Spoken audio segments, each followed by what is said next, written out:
আসসালামু আলাইকুম, সবাই কেমন আছেন? আজকে আপনাদের মাঝে আবারও হাজির হয়ে গেলাম নতুন একটি রেসিপি নিয়ে। রেসিপিটি হচ্ছে সামুদ্রিক মাছ রান্না। তো আমি মাছগুলো আগে থেকে হলুদ মরিচ লবণ মাখিয়ে রেখেছিলাম। এখন কড়াইতে তেল দিয়ে আমি মাছগুলো ভেজে নিব। হালকা পরিমাণে ভাজবো যাতে কালারটা একটু সুন্দর আসে। মাছগুলো আমার এক পাশ ভাজা হলে আমি উল্টে দেবো যাতে অপর পাশটাও ভাজা হয়। ভাজা হয়ে গেলে মাছগুলো আমি তুলে নিব।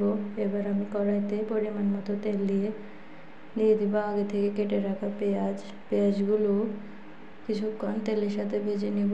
ভাজা হয়ে গেলে আমি এতে দিয়ে দিব 1 চামচ পরিমাণ কাঁচামরিচ বাটা, 1 চামচ পরিমাণ রসুন বাটা।